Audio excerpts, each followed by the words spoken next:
Righty. Oh, a couple of minutes late, aren't I? Happy New Year to everybody. Happy New Year to everybody. It's Friday the 7th of January. Happy New Year. And it's time for a Chocy chat. So, it's a bit bright. I'm getting a bit blinded. Let me sort this light out quickly.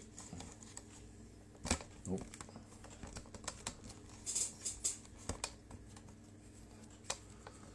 Oh. Technical problems. No, we're there. Okay, yeah, it's not as bright now. So. Anyway, hi, Happy New Year to you all. How are you? Mother Baker's there. Maureen, how are you? Adria at Alpha, A Plus Truffles. Hello, Leslie's there. I can see you, Leslie. Some lovely posts this week. Leslie saw all those. So, Maram Gallery is there. Who else have we got? Valentina Trujillo Chocolates. Who else we got? Favourite fleece. I like this fleece. I've got a few of these actually. I suffer from cold with joints and I've got problems in my joints. So no, not in joints. I've got problems in my bones. So I have a horrible disease in my bones. So I have to keep a bit toasty and warm. But I've got a few of these and they're nice and comfy and they're nice and warm. So and it's winter. Who else have we got? Miriam's there. I can see. Hello. Who else? Sugar Range Confections. That's a new name. Not seen that one before. And let's see if we can send waves out. See if I can send some waves out. So, how's everybody doing? Is everybody doing chocolate? Is everybody planning for Valentine's? Jackson Fernandez, Happy New Year to you, my friends. Fariba's joined us. So, how's everybody doing? Is everybody doing chocolates? Is everybody? I'm absolutely up to my ears in these. Ugh. I got these everywhere at the minute. Should we see? These haven't retracted yet, so maybe there might be one.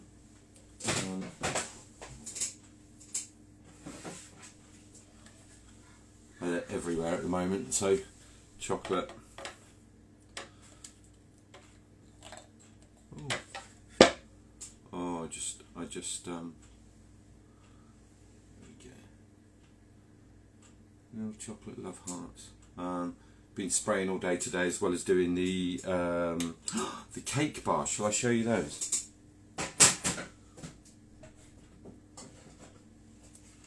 I've got so many things around and about at the minute. I'm doing two different ones. I've got this curved one. I don't know if you can see the colours when they change on that, but they were quite good fun today. They have retracted, but I'm not going to try and pull them out. So I've got that one and I've got this square one as well. Not a big fan of this square flat one because everything. If you've got any moulds, this comes up quite often actually, and this is something. When Chris Harvey jumped on the other week, somebody said, "Oh, I've got problems with square moulds. My chocolates." Well, they do. They get stuck, and it happens to me, and they end up getting stuck right in the very corners, just because you've got this. Where there's a really sharp edge, if you've got square moulds or any moulds with lots and lots of angles, you get these corners and everything gets stuck in there. And when the chocolate's got to retract, technically it's got to retract in each corner. So there's so there's 4 corners and there's 3 in each. So it's got to retract 12 different ways. If that makes sense. Whereas with the curved one, oh, be careful because these will drop out. With the curved one, there's a lot less area to retract from. Having said that, these are the Martitello ones, which I like, but they're a little bit too flimsy, right? Which is not a problem. It's not a huge problem, but I'm not a big fan. I like the moulds I have are very solid, so you can't really twist them. So when I've sprayed and I've added the chocolate, once I've sprayed and I've put the chocolate in and tapped it all out and shelled it, and I leave them to retract, I don't twist because I can't, if that makes sense, but the moulds are nice and solid and chunky. These ones, I like them, but they're very flimsy. I could twist this so badly, and what happens if you do that, you end up cracking the shells. So you could say don't twist the moulds, but actually, you know what, when you can't, I posted a video a bit earlier today when I said I'm going to do the live, and you can see them retracting. Sometimes it helps to just give them a little twist, just to get them moving a little bit. So yeah. My chockies, yeah. Leslie posted some lovely stuff, yeah. Lovely stuff today. Texie has joined us. Hello, my friend. Still A plus truffle. Still thinking my last Valentine's Day flavour before posting a menu. Don't make it complicated, alright? Don't make it complicated. It's a one-off event, alright? So you don't need to get too crazy with flavours, alright? That's not the way forward. And the more complicated you make it, the more stressed you'll be. So yeah, there's no need to do that. So Rani has joined us. I'm going to say hello to Rani. That's my wife, by the way. Say hello. She got all her birthday presents today, so she's a happy lady. Maria's joined us from Nicole Chocolatier. Mikey's. Is that Maker? Mike has joined us. What's fillings going in here? Right, so these ones are going to be. These ones are the. You might be able to see the shades as they change there. There's like there's one of the pearl colours in there, and when you change the mould and move it, it changes the light on it, so it's a little bit fun. Very delicate to spray with. It's like the tiniest, thinnest layer. These are going to be blackcurrant cheesecakes. I'm doing bars. I'm doing all blackcurrant cheesecakes, and then I'm going to do another one which is the hazelnut praline. The love hearts are literally going to be. I've got a 70%. I've got a 70% hazelnut praline that I've done, and then that's going to have a 62% Inaya chocolate go into it, which is really, really nice. It's a proper. The shell is a 42% milk chocolate, so but it's a real solid chocolate. It's a real chocolate hit. You know, sometimes when you have a bonbon, you can eat one or two or three. Like when I do this combination with the bars, like you can eat one and that's enough. It's very, very rich. I'm not going to say heavy, but it's very, very intense chocolate. So, and it's a combination of 3 different types of chocolate there. So, and the hazelnut. So that's what's going in the love heart. So I'm keeping it simple. Nancy's joined us. Hi, Nancy. Love those macaroons today, Nancy. They looked absolutely stunning. And you see your packaging has turned up. So happy days, happy days. Maria's rolling out some hearts today. Yeah, I am. I won't take the camera off, but that is just absolutely loaded underneath there. So, and my little compressor's been going. Little compressor. My big compressor has been going all day long. So, yeah, have to clean the glasses a couple of times. For anybody that wears glasses, yeah, it's a bit of a nightmare. Matthew's joined us. Sweet Keto, hello, mate. Saw that post you did today. Thank you. I'll get round to doing all those today. Micah, I got the right. Micah from Berlin. I've been to Berlin. I like Berlin. I should say Guten Abend, wie geht's? Pretty pastels. You can see the shading. Yeah, I like the pastel colours. I'm not going to lie. Yeah, I have a real problem with colour blindness. So I had to get Rania to come and actually have a look. And I sprayed some. Where are these? I was doing some work with these ones today, which are Smash. These are I'll put it on there. These are, I don't know if you can see the colours there, but I'm trying to find a Tiffany blue, but I've got 4, which I bought, which I don't like. It's not quite the shade that I was hoping for, so I've been playing around with some of these. I'm careful with this mould because it just falls out everywhere. So that's the video that I posted a little bit earlier. But yeah, just playing with some of the colours. I'm just trying to work out I know what the colours say. I just don't know if I understand them when I see them. So I end up spraying quite a lot so that I can understand the shades. But this one made sense to me. But I had to make my own kind of Tiffany blue, and I had to mix my own purple, and then I just have to keep showing them so that they go, yeah, that's nice, and I have to trust what they say. So, it all works. So, it's all good. So, Keto Cliff's joined us. What else have we got? Let's see. But yeah, what's everybody been doing? What's everybody been up to? What's has everybody had a break? Is everybody not doing chocolate at the minute and they're just planning? Did you see? I've got to show you this. I am so proud of this. Ready? Ready? There it is. It tells me what I should be doing today.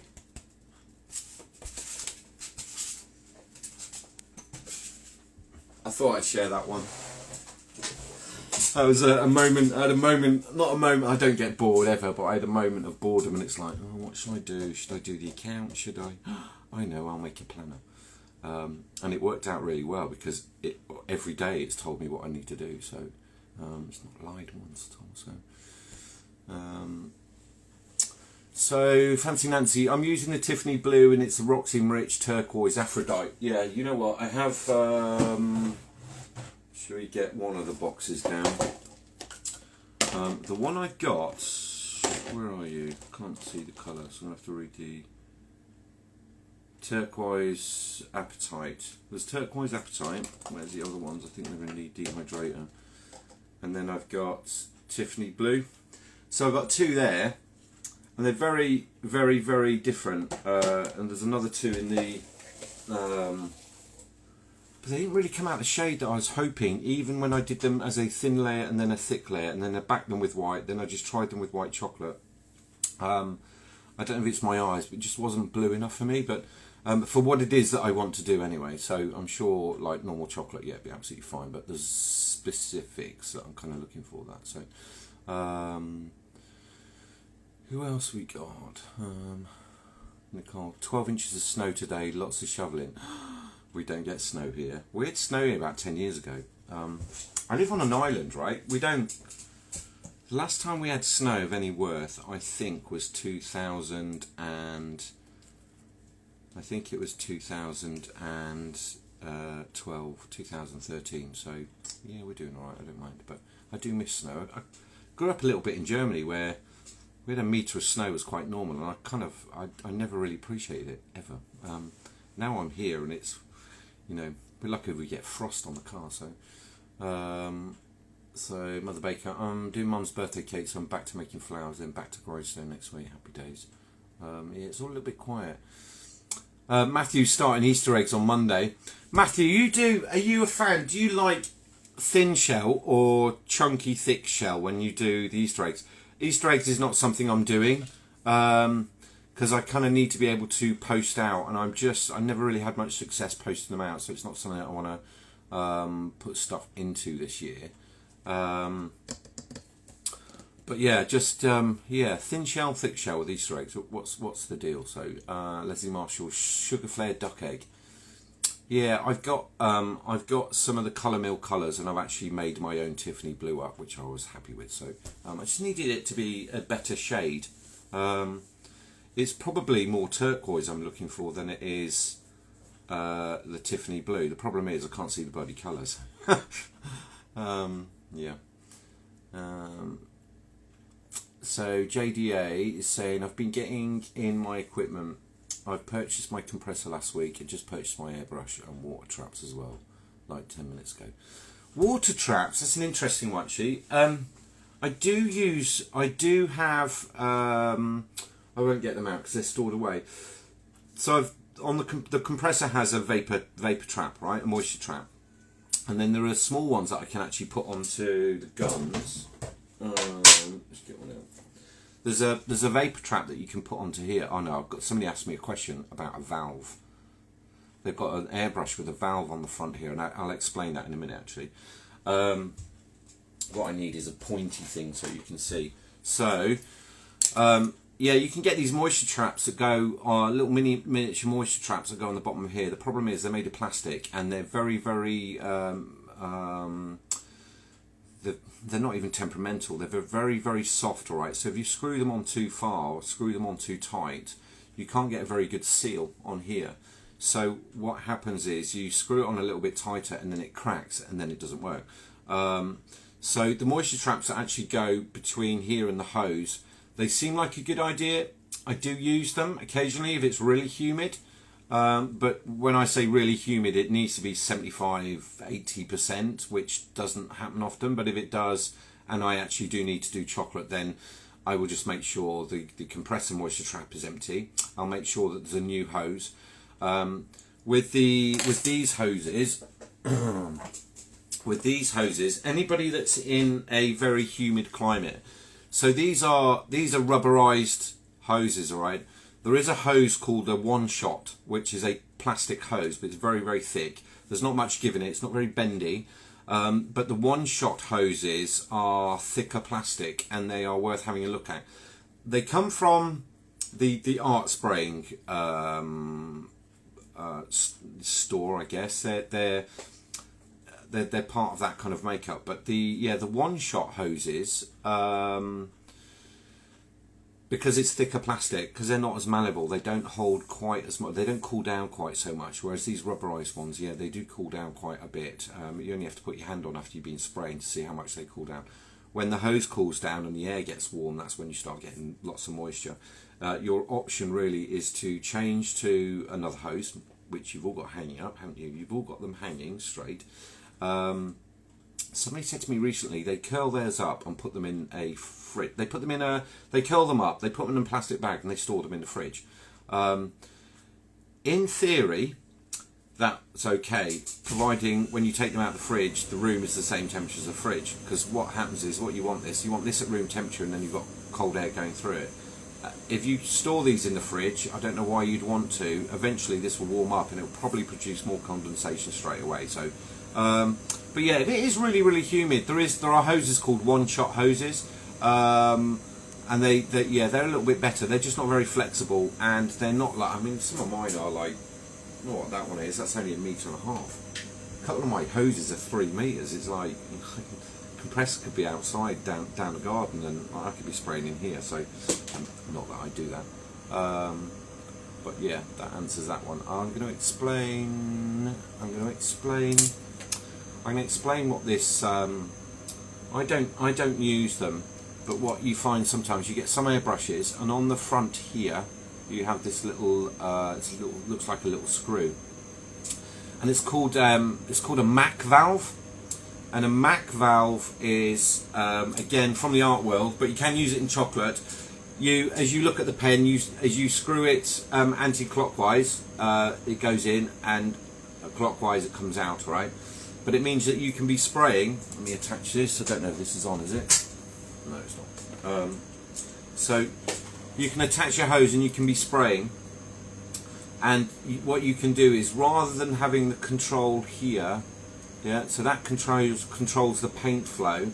This little MAC valve on the front can actually control the air pressure as well, so that you've got just a little bit more control. So if you're spraying solid block, you can just twist it down a little bit. Not hugely helpful, if I'm honest, with spraying cocoa butter. I mean, the best thing cocoa butter is just having this end dial to turn up or down, just to limit how much movement you've got in the trigger here. With the MAC valve that's on the front, actually what you want to do is just open it all the way up. You want to open it all the way up and then just give it a quarter turn so that it's in. The only thing I would say with MAC valves is, as you're spraying, they've got a real tendency to come undone, and that's just the pressure going through it. But it just constricts a little reservoir that's in the bottom there. But that's, yeah, it's called a little MAC valve, and it normally comes off the bottom there. A lot of people think it's for, because they have the cup on the top, they're like, oh, can I put another little glass pot or something underneath? It's like, no, it's not. It's actually for controlling the airflow. But if you think, yeah, in the art world, where you've got like my infinity brushes that are 0.1, 0.2, I can do really thin lines. If I want to do block, I can just pull back. When I say block, if I want to cover a big space, all I can do is pull this valve back and then just hold it and spray big volumes, right? But you get a lot of overspray with that. So there's another little experiment I did this week, and I sprayed.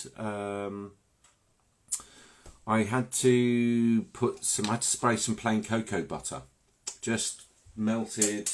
Where are we? Is it in here? Yeah. I had to spray cocoa butter, just plain cocoa butter, and you know you have, when you spray white, you get a lot of mist, you get a lot of overspray, right? And when you spray dark colours, it doesn't seem to be quite so obvious. When I sprayed the plain cocoa butter, no colour, just plain cocoa butter, the mist in here was unbelievable. Not like anything I've ever seen. So I'm quite surprised that when I'm spraying white, it's misty. When I'm spraying dark colours, maybe not so bad. When I sprayed the plain, like I couldn't see. It was just the fog, and it wasn't the settings. It was just all the droplets going up in the air. So it's not always the colours. It's not the colours that are causing the mist. I kind of recognise it's the actual cocoa butter, and the more fluid it is, the worse it gets, right? So I think that when I spray the dark colours, black and blue, it's maybe not quite so visible to us without human eyes, but it was a bit. I had a mask on, but it's like, whoa, this is really smoky. So, Sugar Flare, Happy New Year, everyone. Nadia, hello. So Matthew, I'm doing thick ones mostly. Posting scares me, but it was all right last year. I reckon the secret is huge postal boxes and lots of padding. Yeah, I don't know if it's something. It's not something I'm planning to do, but I like the idea of doing a really thin one. I just think the idea of posting Easter eggs out just scares the life out of me, because it's bad enough stuff getting damaged as it is. So, and my chosen carrier is not. They're not the most gentle. Put those away before I drop something on them. So, but yeah, I think the Easter eggs. Leslie, we're looking forward to seeing what you're going to do with Easter eggs after what you posted earlier, late last year. So, Snickerdoodles joined us. Hello, Miss Tiff's Caramel. Hi, Miss Tiff. Who else have we got? Oh, press the wrong button on there. So, Coco and Ginger's joined us. Gosh, there's loads joined us now. Who else we got? Who's got questions then? Anybody got questions? Everybody been a bit shy today. Let me just go through. What did we do last week? There was lots of questions about CBD stuff last week, wasn't it? It's like, really. I missed any questions.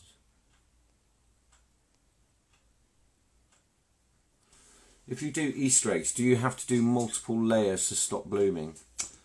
No, if multiple layers is not going to stop blooming. Good tempering is what stops blooming, and it depends what bloom. If it's fat bloom, not really the end of the word if it's on the inside of the mould, especially with bonbons, because you're going to fill them anyway. It's not really going to do any damage. It's just temperature control. Sugar bloom is a different thing altogether, so that's moisture that's got in there. So I don't think you do multiple layers. I think that, one of the conversations I have a lot is people seem to think that when your chocolate hits 31.1 degrees and it's facing north, and the polar axis is at 15 degrees and everything, you can temper. Well, there is room for movement in terms of, we know that when chocolate's at 30, it gets a little bit thicker, and at 31, a little bit liquid. At 32, fairly liquid. So the viscosity on the side of the bags, the viscosity is measured at the working temperature. So, and if the bag says the working temperature is 30.5, the viscosity of it is their gauge of how thick it is.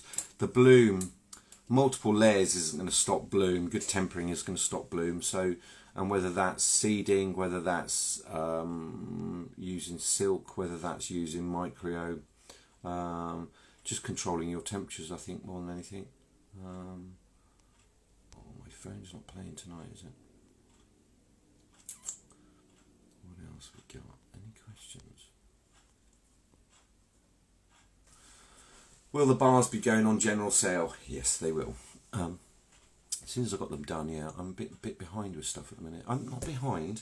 I've been really busy, but it's all one-to-one coaching at the minute. So, and when they're, when you've got like an hour's window between each one, you can't really do much. I sit on the computer, it's like, right, I need to set up for the next one. And because each one-to-one is very different, some are fillings, some are shelling, some are real beginners, some are just tempering, some are some are business ones, right? So it's just literally upscaling volumes. Every 1-to-1, I'm always surprised what country.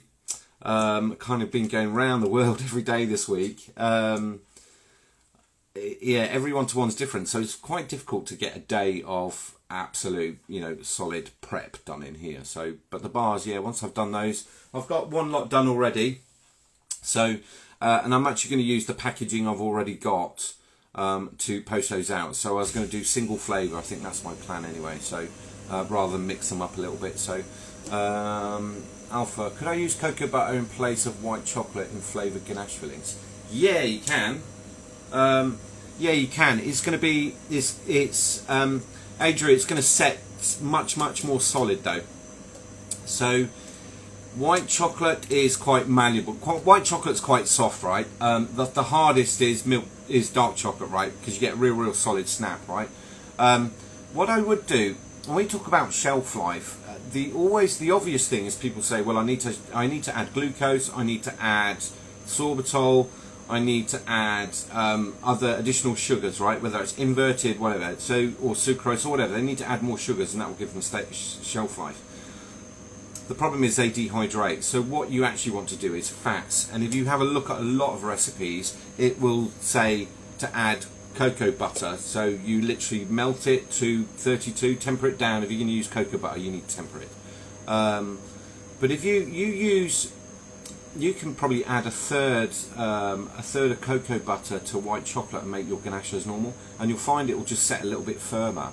But yes, you can use. There's a lot of recipes that use cocoa butter as one, the shelf life improver, and two, the I want to say eatability, the texture of it. It will solidify things a little bit better as well. So it will also I think it stabilises things quite well because it's quite good at binding up water. Cocoa butter breaks down into tiny molecules, better than butter.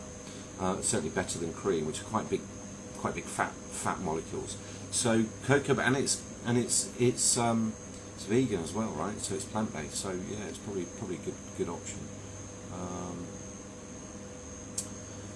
Do you just add more cream to have it not as firm? You need to work out that recipe.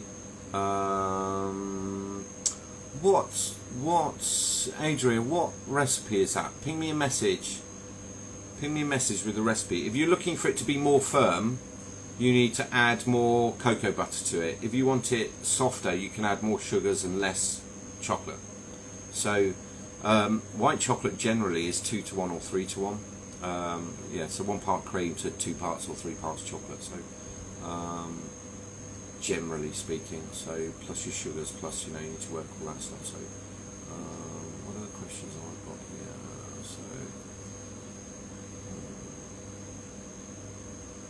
yeah, Leslie, I'm looking forward to seeing what you can do with those the Easter eggs this year. No pressure. Pressure's on. Who's got any questions then? Who's got questions? Less firm. No, if you add, Adria, if you add cocoa butter to any ganache, it's going to firm it up. You only have to realise how rock solid cocoa butter is at room temperature to realise what it will do in a ganache. It will, if you've got a ganache that's set too soft and you recognise that it's set too soft, you've always got an option to rewarm it, add melted cocoa butter to it, temper it down again, and then put it in a piping bag and pipe, rather than adding chocolate to it, because the chocolate is not solid. So, that is always an option. And it's got a good shelf life as well, so it's not really going to affect things. If anything, it's going to improve shelf life. So, cocoa butter to make it harder, the sugars to make it softer. That makes sense. The cream will make it softer as well, but the cream contains water content, so that is something you need to be aware of. But again, if you're looking for super duper long shelf life, you need quite a specific formula for that. There's lots for sale. There's lots of information. Chocolate Gold. Oh, let me grab this. Best book on the planet. This is the Yeah, that's got everything in that you could want. If you can find it, if you can, this is an investment, all right? Fine Chocolate Gold. This is not a book that you buy on a whim. This is a book that you kind of keep for life. It's heavy reading. It's not pretty pictures. It's all science. It's all formulas. It's it's everything that you could want.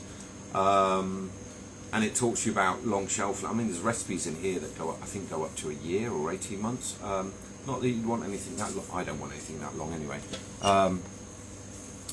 But I say 2 weeks. I say 2 weeks for shelf life.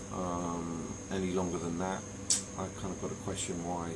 That's my fancy Nancy. Yeah, do you know, it is a fantastic book. It is a really, really fantastic book. I've got some quite. God, do you know what?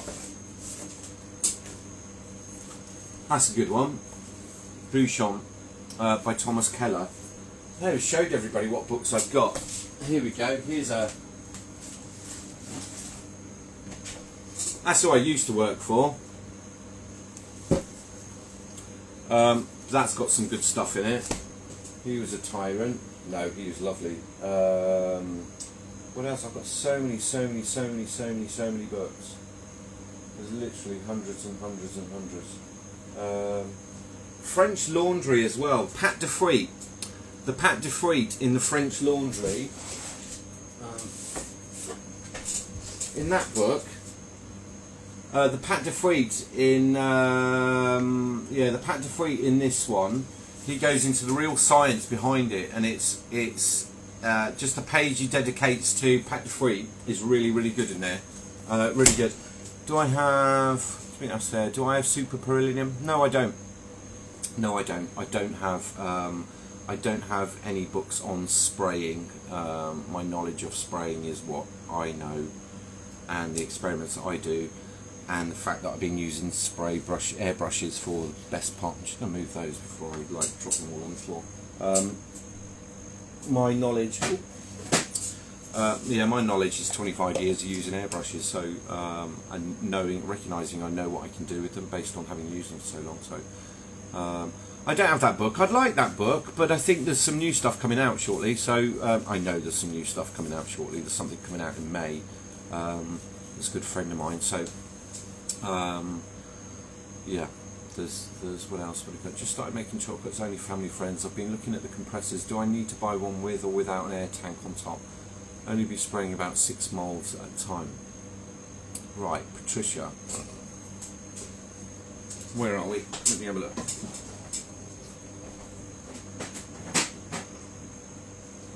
This one.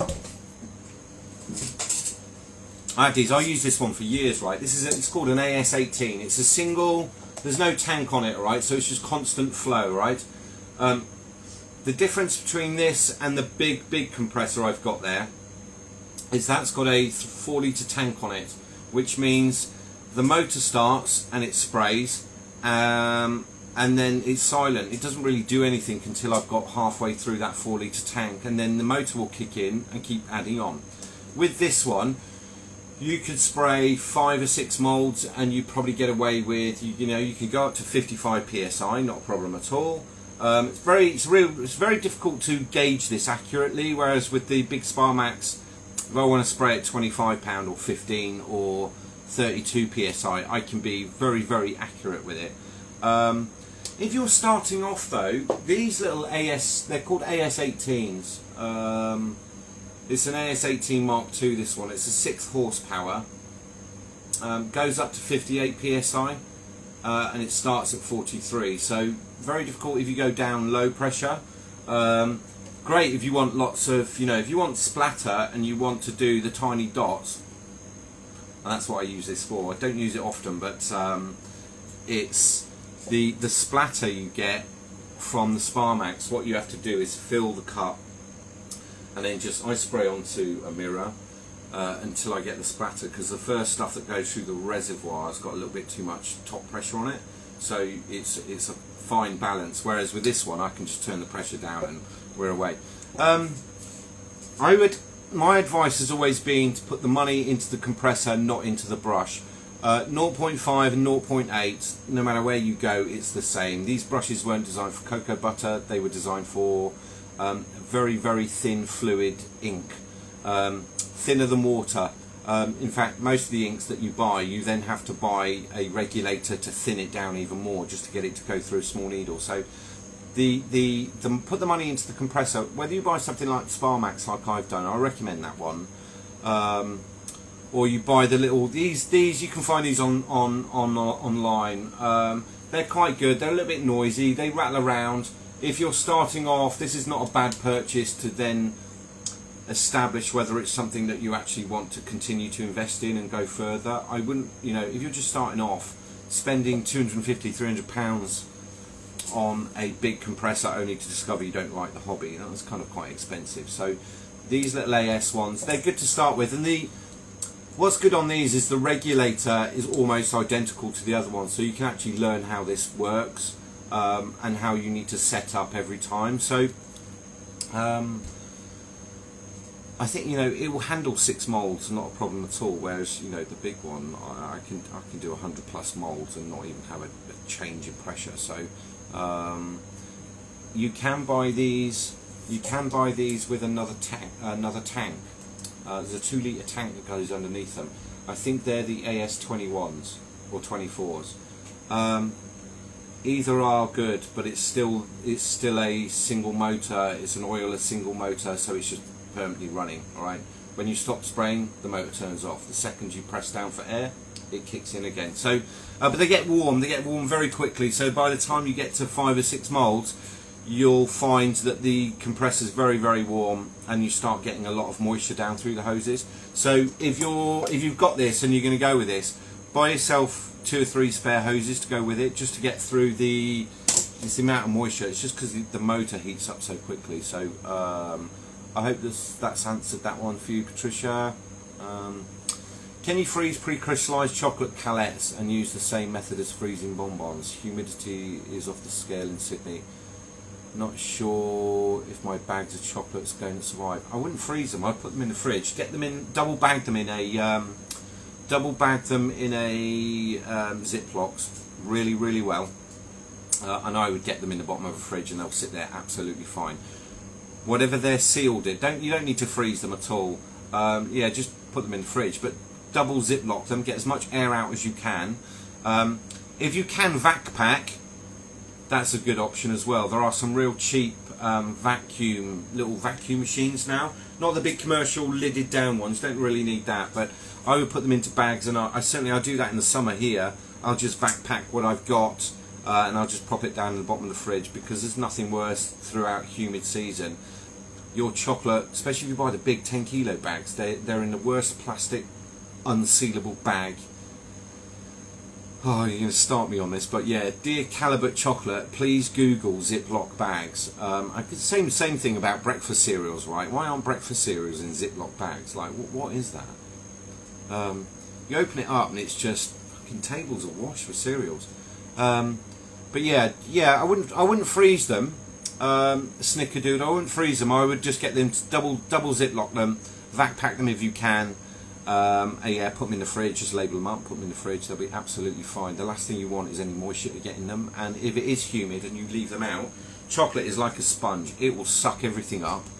And then the next time you go to use them, Ron's Bonbons suffered this actually in the summer. He had a bag, I think he had a 10-kilo bag of 823, and he went to use it, and he's like, it just set like one giant truffle in the middle of the bowl. And that's humidity. That is all that is. The chocolate sucks up every bit of humidity. So that's that one. Hope that answers that one for you. What else we got? Who's got any questions? Everybody's gone quiet, haven't they? I see who's here actually. Who is? Zola's joined us. Hi Zola. Zola, we still got some time to have a conversation as well, Zola. I need to catch up with you actually and just see where you got to.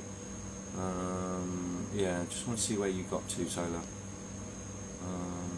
With what we were talking about early December. So It's still kind of on my mind that in terms of like how we can help or how I can help you. So Julia Rich has joined us. Hello.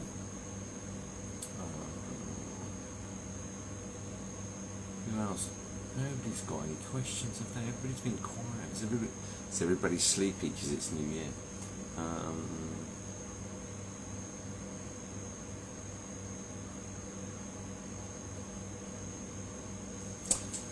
I'm Amazon shopping for goodies and gadgets. What gadgets? What else have I been doing? What else have I been doing? What else have I've got the stuff that I can't talk about. That's what's awkward. I wanted to be open and honest, but there's a couple of projects with a couple of big companies that I'm doing some work with, but I can't really announce it yet, which is awkward, isn't it? So, but once I get there, I'll let you know. Let me put this away. Yeah, what gadgets? What tools? I saw that you got a. Yeah, do you know what? Let's talk about thermometers for a minute, right? Because I get this. Keep seeing people saying, do use a laser, right? That's good for surface temperature. So fridge temperatures, checking the temperature of your mould. For anybody that's heard me say this dozens of times, I'm sorry. Back of the mould, there's normally like a kind of little nipple, but there'll be a centre area. Just to give you an idea of temperature of mould. 18, 19, 20, 21 degrees is absolutely fine. Sorry, I don't do Fahrenheit because centigrade is so much more accurate. So when you've done your bags of Ganache, again that will tell you the temperature because you can't go sticking a probe in it. This probe is for liquids. You will not get an accurate reading on this. Now, every 30 centimeters away you'll get half a degree or a degree's difference, right? So they're not accurate at all. On solid temperature, absolutely perfect, right? So if it's solid, absolutely perfect. Liquid, it could be out, and you know I've done this with training with people, and we've taken a liquid, done the temperature with a probe, and then and it's been like 3 or 4 degree difference. And when people say to me, my chocolate's not tempering, and then you discover they're using a laser, see if you can get both. It's not one of those products you keep for life, actually. You kind of maybe replace it every year or so. They're very difficult to calibrate, or recalibrate I should say. When you get them, stick them into a pan of boiling water and just see that it reads 100. Don't do it into ice water because it's not hugely accurate. Boiling water is 100 degrees centigrade until you get to about 2,500 feet. Then it changes significantly, and the highest I went to was 11,000, and I think the water was boiling at 89. and it wasn't. Yeah, we made dehydrated meals with it, and it was, by the time we got to it, as lukewarm. Anyway, going back to this. Probes are for liquids, right? So your chocolate, your cocoa butter, you need both probes, all right? They are handy to have. You can't stick that in a bag of Ganache, and equally, you can't get a measurement of liquid with a laser. So you kind of do need both, all right? It'll be a game changer for anybody that's got problems when they're tempering, or anybody that's got problems with bloom. I would have a look at the calibration on your thermometers, because very often that will be it. The way chocolate tempers and the temperatures that cocoa butter behaves at, that's exact and that's science, and it doesn't really change. It doesn't change at all. So it does this at this temperature, end of story, right? If you're out a little bit, the measurement will be the thermometer, not the chocolate, and not the altitude, and not anything else. So yeah, you need a little bit of both, right? You need both. It doesn't hurt to have both. Right. Love what you're doing with the. Let's just go through. Continue. Hang on. I've missed a couple of. What's the best temperature to temper cocoa butter? Best temperatures. Hang on. I've missed a couple of questions here. We scroll down. So. Amazon shopping. Do you have to add cocoa butter to a Ganache, or can it be untempered? Anything that's got cocoa butter in needs tempering. Now Ganache, we talk about tempering of taking it, there's a temperature curve, and then there's tempering is just controlling the temperature. That's all that means, right? So with a Ganache that's in a bag, you can't bring it down to 28 and then warm it back up again, but actually technically you can. but it's not going to be very accurate. So all you're doing is just making sure that it's coming down below that like for Ganache, 28, 28, 27. If you're adding cocoa butter to something, temper it first, and it's only a case of melting it down, holding it over a pot of water and tempering it down to temperature, and then adding it to. What you don't want to do is add hot cocoa butter to chocolate and then give it a stir and hope that it's going to be all right. There's a bit more to it to that. Best temperatures to temper the cocoa butter, generally 45, 27, warm it back to 28, 29, 30. Depends what you're doing with it, to be honest. Adria, she's looking for new moulds and guns. Happy days. Guns, like as in like real guns or airbrush guns? When you airbrush, do you continue to keep the spray coming out, or do you spray one cavity and then release the pressure? I hope I'm making sense. Yeah, well, two things. Yeah, yes, I will turn the pressure off, Nancy, with that one. The compressor's capable of just, if I keep my finger down, the compressor's capable of just constantly giving me air. It depends what design I'm doing. If I am covering, like what I did with the red ones today, all I will do is I'll hold down, I'll open everything up fully, I'll hold it down, and I'll just go all the way along. I don't do cavity to cavity, but what I do is give it a scrape afterwards. I give it a scrape afterwards, and then I just keep all the trimmings, and then I just funnel all that back, because I keep, where's the red? So that's the red I was spraying with today. Is it going to pop out? Was it well tempered? Yeah. Oh, the shine. Because it was well tempered, any that I scrape off the mould, Nancy, will just go back into the pot, right? But I don't, yeah, I tend to spray with a naught, but it depends what I'm doing. If I'm back spraying, I will, do you know what? If I'm back spraying, I will hold the, if I'm back spraying, I'll hold this back completely, right, and then I'll hold that whole valve back, so it's open up, and I'll just go. I made the noises there as well. I'll go all the way through, right.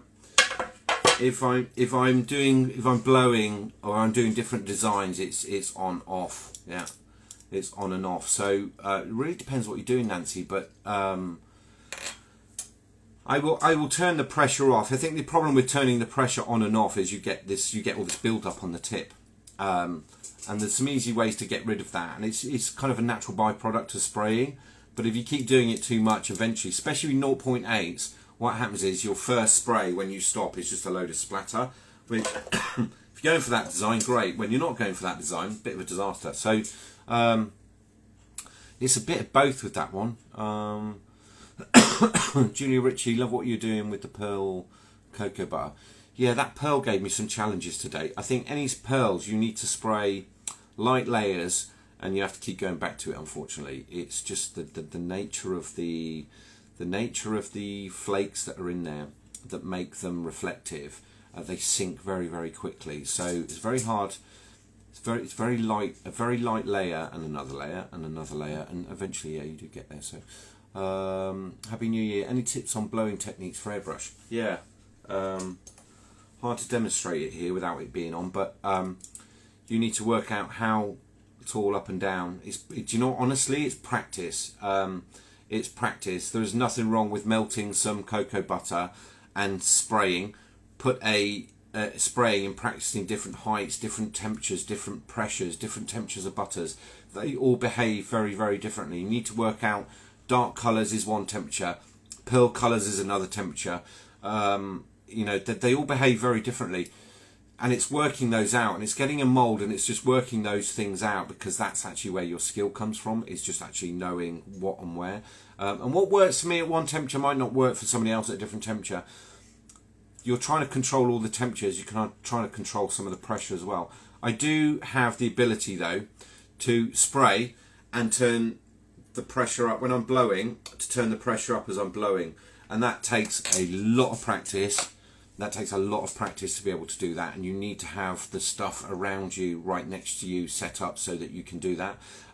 With the advanced class on the air spraying, the advanced class that I do on Airbrush, I do explain that and I do demonstrate that one, but it is complicated to explain here. I'd be giving all my tips away if I did that now, but it's working out how much pressure and how much my tips are go through the process. That's my tip, and eventually you'll go, actually, you know what, I've got it.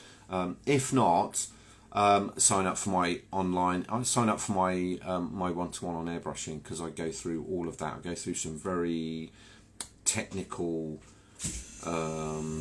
styles of spraying, and it's quite interesting. You do that, you do that advanced course for people, and they're like, oh god, yeah. They kind of know it, but they just need that, like, well, this is what happens when you do this, and it's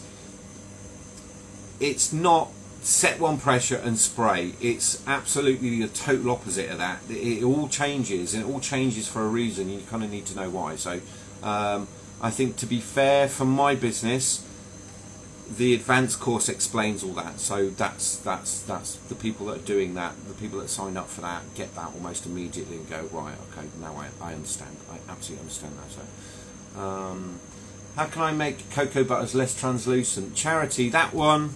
So if you want it opaque, we took 100 grams of cocoa butter and we added 10 grams of colour. We would get a translucent colour, so slightly see-through, right? If we wanted it slightly opaque, what we do is take 100 grams, 7 grams of colour and 3 grams of titanium dioxide. I've got 2 different blues here. Don't know if you can see the difference. Can't really see the colour. Can you see the colours there? I've got 2 different blues there. One's got titanium dioxide in, the other one hasn't. That's the difference. So if you want them more translucent, just do the colour with no titanium dioxide in it, so no white powder in it. If you want the opacity, so if you want them opaque and bright, you need to add the cocoa butter to it, and that's literally what it is.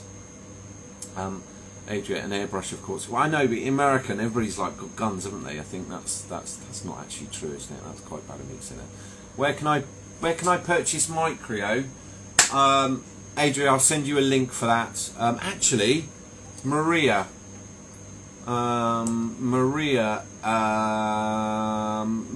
Nicole Chocolatier, she's got something. It's not my Creo, but it's similar. I'll ask her. And also, Adria, I told you to add Ron's bonbons, right? Ron's not here tonight because he's got to work late. Ron got some as well. So let me find out, Adria. I'll come back to you on that one. So fancy that's what's happening. I get a small splatter. Right, is that a 0.8 needle, Nancy? 0.8 needles are horrendous for splatter. 0.7, not so bad. Now, do you remember when we did the coaching? It's nice to have 2. There are some designs you need a 0.5 for, and there's some things that you need a 0.8. This is why I'm not a big fan of the Kalani. Lovely spray brush, but it's 0.8, and you're limited in terms of what you can do. Being able to change the needles, being able to go to, like, you can't spray at 0.3. You can't. You'd spend most of your time blow drying the tip to try and get it to warm up, or unclogging it, which is just not. 0.5 is good if you can control your temperatures really well. 0.5 will give you good consistency, right? But it's nice to step up to 0.8. If you're flooding pure colour, 0.8, brilliant. If you're doing back spray, 0.8, absolutely brilliant. Some of the designs where you want to fade, or you want to do blowing, or you want to do ripples, or you want to do some of the more intricate designs, 0.5 is going to be better, but it's going to be slower. But you make that time up, change it to a 0.8 when you go back spray, if that makes sense, Nancy. So 0.8, it even gets me, even with, and I've got really good ability to control these, right? I know what I'm doing with these. So they don't catch me out very often, but occasionally when I'm doing bigger volumes, all right, and I just forget to clear, so I forget to either clear the tip, so you pull back that and you clean the tip down. But sometimes first spray, it's getting into the habit of not holding this up and then spraying somewhere else, keeping the air on, and then going again. That makes sense. So it's getting rid of that. You know, you get too much build up on the tip and it goes dry. You get tip dry, and then you end up. It doesn't fire splatter. It fires pieces of dried, crumbled cocoa butter in your mould. That is a nightmare. That is an absolute nightmare when that happens, and it can happen. So,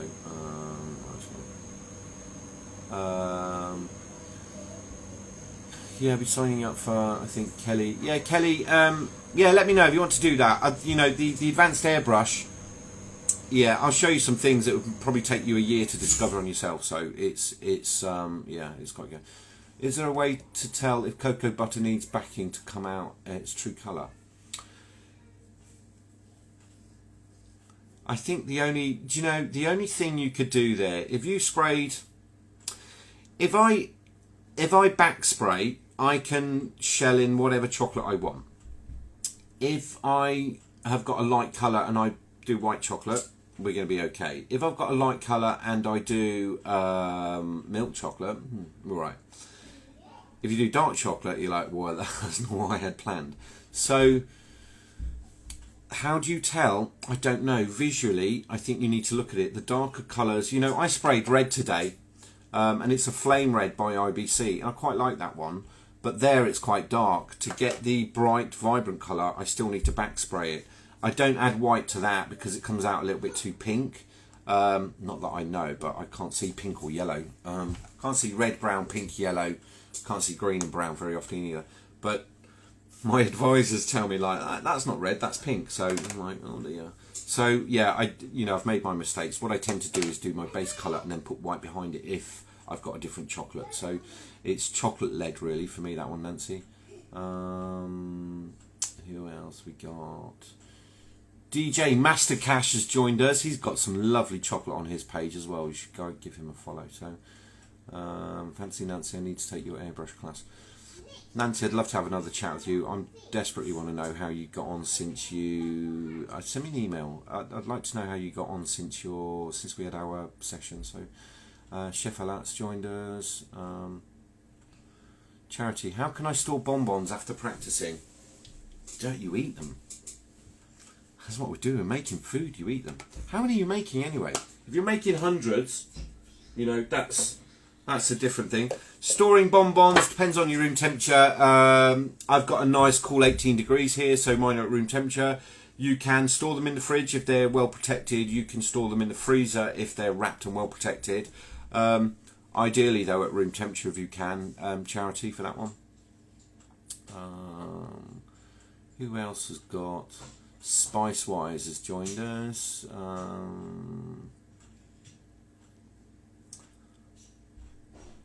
Fancy Nancy, you got a 0.66 needle. God, that's a random. That's a Pasha airbrush, isn't it, or a Badger? I think could be Iwata actually. That one.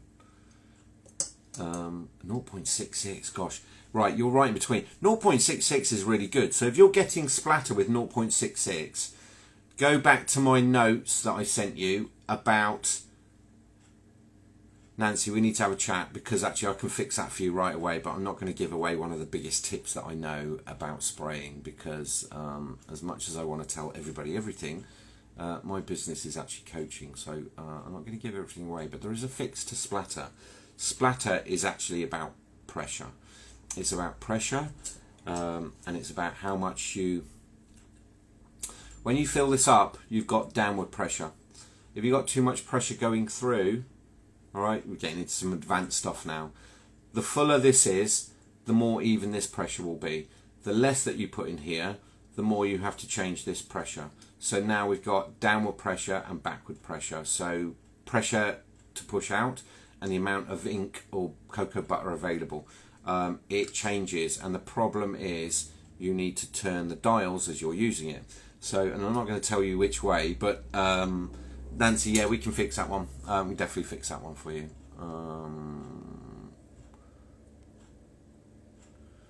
Nadia, definitely need to take your airbrush class. Nadia, I'd love to have you on a coaching. I look at all your chocolate, and I'm not going to criticise, but I look at a lot of your chocolate, and I love the colours and I love the designs, and there's a couple of things that I could help you with that could just make those go. They're 9 out of 10s, and I could get them to a 10 for you, and I mean that in the most sincere way. Nadia, I'd love to have you on that. Hi, Chef Alat.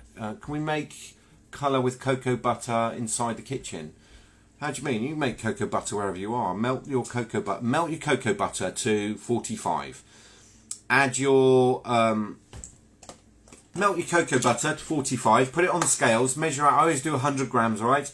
And I made coloured cocoa butters this week. And I did one with. I've got Sugar Flare pink, because the pink, I can't find a nice pink. I have lots of pinks. They're not good. I want that, you know, that neon in your face pink colour. But anyway, going back to this one, 100 grams of cocoa butter, melt it to 45 degrees centigrade, give it a stir, right? Add your colour to it. You need to mix it really, really well. 10 grams for every 100 grams. If you're going to use titanium dioxide, do 7 grams of colour and then 3 grams of titanium dioxide. You need to measure it because you need a point where you might find the recipe is good with 8 grams of colour and 2 grams, so it could change depending on what you're trying to do, right? You need to blend it really, really well, pass it through a sieve, back into a new tub, temper it, and it is ready to use. I find that they're better if I leave them overnight, 24 hours. Just leave them in the room temperature just to solidify, and then temper the next day. They are always, always better. If you make the colours and go and use them, you find that they're a little bit grainy, actually. When they hit the mould, they go, it's a bit like spraying velvet. I don't know why that is. I think it's to do with the pigment being hydrated enough with the oil. So, and I know they're fat soluble, but they are, you know, I find that the next day they're always better if I leave them for 24 hours, even longer sometimes. What brushes am I using? I use Fender brushes. They are the FE 183Ks. There is the 183 as well. I've got 7 or 8 brushes. I've got Iwata ones, but generally for all my spraying, the Fender 183Ks. It's either in a 0.5 or a 0.8. If you get the 183K, you get all 3 needles, so a 3, a 5 and an 8, and it gives you the options then. I know, I'm not going to badmouth any other brushes, but everybody keeps flogging these, like, by the Kalani. At £200, it's a great brush. It is absolutely an incredible brush, but it's limited in terms of what you can do if you want to go and do some lovely design work. Just because 0.8 is quite a big aperture, and it's great if you want to colour block. So, you know, when you're 0.8, I did today, I sat these stood on their side, and I just sprayed all the way along, right? But you get an excess cocoa butter, which you need to scrape off, and that's wastage, right? Unless you collect it all. With a 0.5, you can't really spray that. You've got to go around all the angles, and it takes a little bit longer. If you're looking for details, 0.5. If you're looking to cover volume, 0.8. If you're going to a big spray gun, the trigger spray guns, I have one. I don't use it. I don't like them. I think the overspray is horrendous on them. You get, not only do you get tip dry, but they literally drip out of the tip as well, because you've got a divider. There's a divider on the front, depending on, you spin it horizontal and you get it cones out that way, or it cones out that way, because when you spray, this doesn't go straight, it comes out in a cone, right? So you have a choice of it going out that way or coming out that way. So because the cups on them are so high and you put a lot more fluid in it, you've got down pressure, so you've got a lot of pressure pushing down on.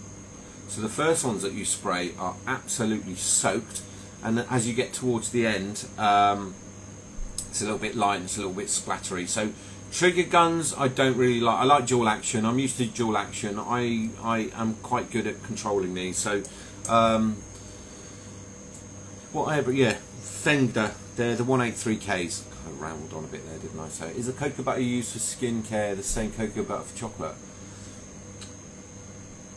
Do you know what? I don't know. I wouldn't have thought so.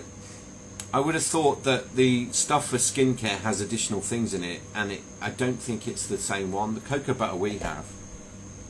Where's my big tub? I don't know, I'll show you.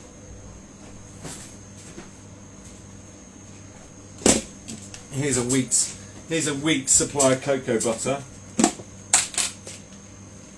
They're like baby pellets. They look like they're made from wax. I don't know if they're edible. Do you know, you smell some of the cocoa butter products, because I've got daughters, right, so they're just like makeup central. And my wife as well, actually. And it smells really, really nice. It smells like the cocoa butter in here, but I don't know if I've ever gone, let's try it. But yeah, who knows? Leslie Marshall, I can't find a pink either. Tried mixing as well. Colour Mill used to do a fat soluble neon pink, which they've stopped doing, which is devastating. Chocolatia 5 in Denmark has sent me a link, and then that company is out of stock. So Leslie, if I find that one, I'm looking for a neon pink, don't ask me why, I'm looking for a neon pink cocoa butter colour, and I can't find one. I just can't find the, yeah, I want in your face pink, right? And I want the same thing in yellow lime, but yeah, I can't find them. So speaking of velvet, how can I fix the issue of cocoa butter ending up in the fingers when picking up the chocolate? That's warm fingers. That's never happened to me. If anything, it's going to be moisture. If anything, that's going to be moisture. But that's never happened to me. I think the cocoa butter ending up on your fingers when you're picking up the chocolates, that's not happened to me. I don't know why that would happen. I suspect that that's moisture. If you're tempering the cocoa butter,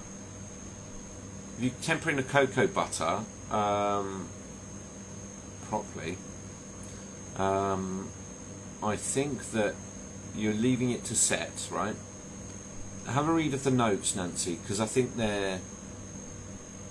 Nancy, do you know what, can you send me an email of what little problems you've got at the minute, and I'm going to see if I can, send me an email, please, and I'll because you've got all the coaching notes, send me an email of any other little gremlins that you've got going on, because I'll help you. I can't get on a plane and fly there at the minute, so...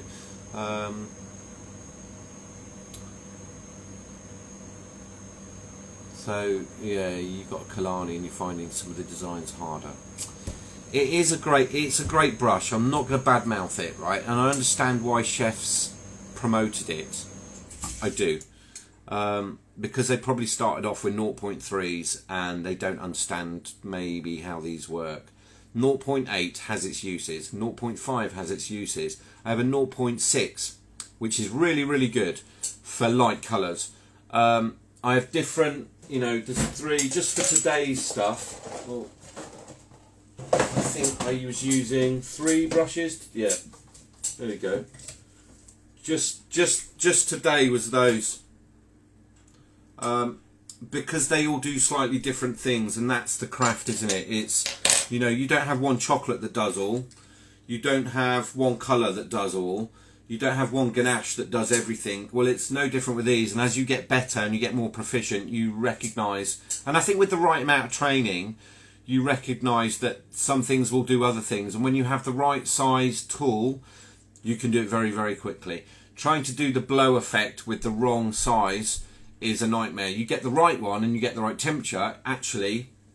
And I posted a video tonight, because if I was blowing, it's literally 3 seconds for each one when you get everything right. So the airbrush course, I go through that in quite big detail. But yeah, just doing today, I've got red. I got absolutely covered in red today. I've done a whole bottle of red today, flame red, and then had to do an emergency order for tomorrow. So I ran out with, I think I've got 6 rows of a mould, and it's like, oh no, really? So yeah, you know what we're getting there. So, but yeah, the Kalani, I think there's, it's a really good brush. It's very complicated. I don't like where the hose clips in. I find it very awkward to have that so far back in the handle. It looks nice. I don't think any of my brushes are worth more than 50, 60 pound. It ain't about the brush. It's about the compressor, and it's about the dual control and knowing how that works and understanding what it can do and what it can't do. So yeah, certainly not going to sit here and badmouth the Kalani. I think it's a very, very good brush, but there are some things that it can't do. And I think, you know, as I said, as you get more advanced, you realise that, you know, you have different tools that, you know, like chef's knives, right? You know, we don't just have one, we have many, because they're easier to use when you do certain things, and it's that process, right?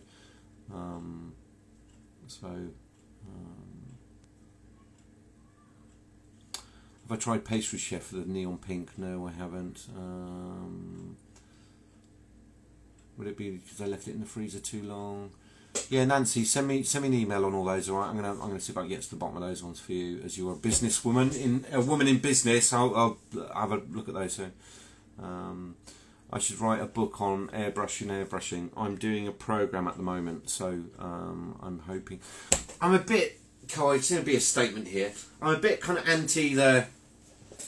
Do I want to write a book? Yeah, I'd like to, but would I like to do an online program? I've got a fillings class that I do, and I put recipes with it. I didn't make it expensive at all, just because I just don't think there's any need for that. And the problem is, you know, there was a course released recently, and it's already doing the rounds for free. And I have a real issue with that. One, I can't stop that, but two, if I write something or I do a program, it just ends up being free. Airbrushing is not something that I could write in a book. Airbrushing is a demonstration, as in you physically need to see what's happening and you need to understand ratios and all that kind of stuff. So I'm thinking about an e-program. I'm just concerned about how quickly that stuff gets remastered, recopied, and ends up being free within 2 weeks, right? So, and as I said, there's a course recently released, and it's already doing the rounds for free, and it's heartbreaking for the person that put all the effort in. So, Maria, Chef Rubber via La Vie en Rose. Yeah, I'm gonna have to wait for some friends to come over. Maria, when you come over for your hands-on course, I'm going to do a little list, and you're going to smuggle cocoa butters into the UK for me. So there is a company here that do Chef Rubber, but they're never in stock. I went on there last night, and they don't have any. You know what? Of the 8 colours I was after, I don't have any in stock at all. So it's like, well, is it? You know, it's a 4-week wait. I don't want to wait 4 weeks. It needs to be in the next 2 days. So, how do you keep the chocolate in temper while airbrushing several trays? Or do you mean the cocoa butter? I've got this contraption here. That's all my cocoa butters, and I've been able to work out. It's all neat and tidy, no rubbish everywhere. So the cocoa butters. How quickly you can temper between each one is your skill. You can temper them and how quickly you spray. Getting your brush the right temperature. Knowing how much. I know that, for instance, I know one of those will do 2.5, 3 molds, right? Depending on how thick, but for a 0.5. A 0.8, I'm lucky if I can get 2 trays, right, with that size cup. I don't want to go onto a bigger cup because I get too much down pressure. I think it's a balancing act, all right. I know where I can, you know, on top of here, on top of this, on top of here, that's quite a big footprint, right? Because I think it's 20 inches by 20 inches, this one. It's 40 centimetres by 40 centimetres. There are 3 places on the top there that I can store things at 28 degrees. If I move it slightly off there, it goes up to 31. So I've had to be, you know, I had to get to know my equipment. So I bought a Chef Rubber one that's quite pink. The pink I'm after is neon, in your face pink, and I haven't got. The problem is I can't really see pink, so I'm after that striking neon pink. So yeah, well, I'll have a look round. Whoever's coming to the UK next is going to get a mighty big list from me. Yeah, cocoa butter smuggling. Let's do it. Right, guys, it is 9:45. I'm gonna get away, if that's all right. Those that I've asked to send me emails, can you please send me emails, and I'll see if I can get to those. I'm going to do another live next Friday, and then after that I'm going to do them every other week because I've got some big projects that I kind of need to get on with. If you're interested in the one-to-ones, then send me an email or send questions, or you can go and sign up and I will get those in. For everybody, Happy New Year. Love to see you again. Thank you all for joining. I hope I've answered everything. I will post this back onto Instagram in a moment. Have a lovely weekend and get set and ready and start having to think about Valentine's, because it's all going to come up quite quickly. With Valentine's, Easter, and then Mother's Day, and then it's going to hit summer. Before you know it, we're going to be talking about Christmas in a few months, because we need to start thinking about that in April, not in September. September's too late. So, Susie Floozy, you haven't missed anything. I'll post this onto Instagram later. If you've got any questions, fire them over by all means. But everybody have an absolutely lovely weekend. Have a lovely evening. Thank you for joining me. None of the little monkeys came and said hello today. Are you? No, they're not. Right, I'm going to go. Everybody have a nice weekend. If you've got questions, send them over. But I'll speak to you really soon, all right? Take care. Bye-bye.